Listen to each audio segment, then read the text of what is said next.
Magandang araw po sa inyong lahat. Ito po si Doc Alex ng Pinoy Keto Academy. And I would like to thank you for all your feedbacks from the last video that I made.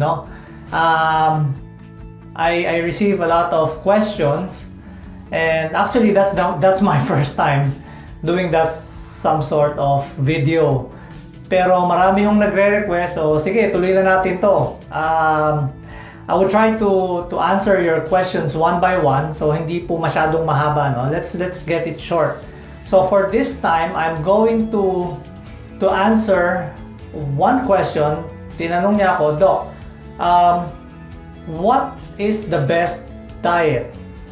Parang mahirap sagutin niyo. What is the best diet? But I have an answer for that, okay? The best diet is, there is not one perfect diet for any single person. You can actually give the same healthy diet to different people, and some will get better and then some will get worse. Some will get fat, some will get lean. It all depends on our gut microbiome, and our metabolism. Doc, ano yung gut microbiome, no?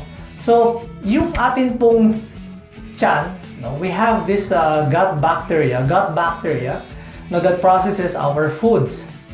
And these microbiomes were passed on from generation to generation to generation by our ancestors, by our grandparents, by our parents to us, and then we pass it on to our children, specifically by the mother.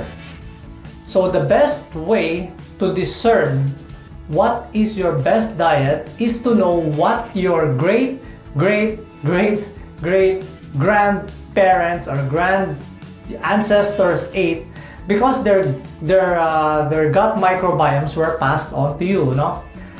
So, for example, the diet of people who are living in Antarctica is pretty much very different from people living in Africa, or people living in tropical countries have a different diet than people living in the desert.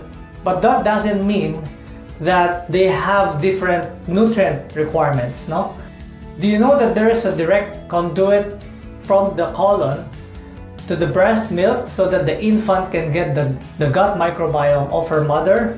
Diba? It's interesting. So you have to check what has worked for our ancestors thousands of years ago. No? Mahirap po yun. It's very hard. But during those times, these chronic illnesses did not exist.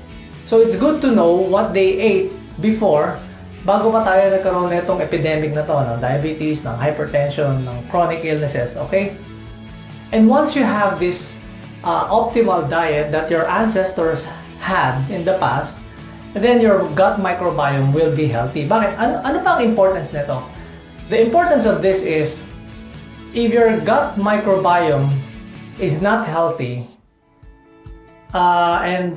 and there is an imbalance of gut bacteria, there will be production of certain endotoxins, no? And it will create this condition called leaky gut, no? Leaky gut. Totoo po ito. This is based on science. So, when you say leaky gut, yung lining po ng ating gut, no? Yung gut lining ng ating intestines will be impaired, no? Magkakaroon siya ng holes, magkakaroon siya ng leaks.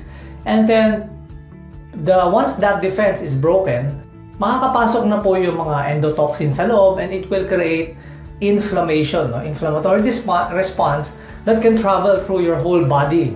So as you can see, it's not only through your respiratory system, not through only your skin, but only through the food, the certain types of food that we eat, kaya tayo nagkakaroon ng sakit. And once you have already that inflammation going on in your body, marami na pong pwedeng mangyari, katulad ng impaired metabolism, no? Dito na magkakaroon ng obesity, ng diabetes, magkakaroon po ng dysfunction yung energy house ng mga cells nyo sa katawan, and then it will just feed upon itself.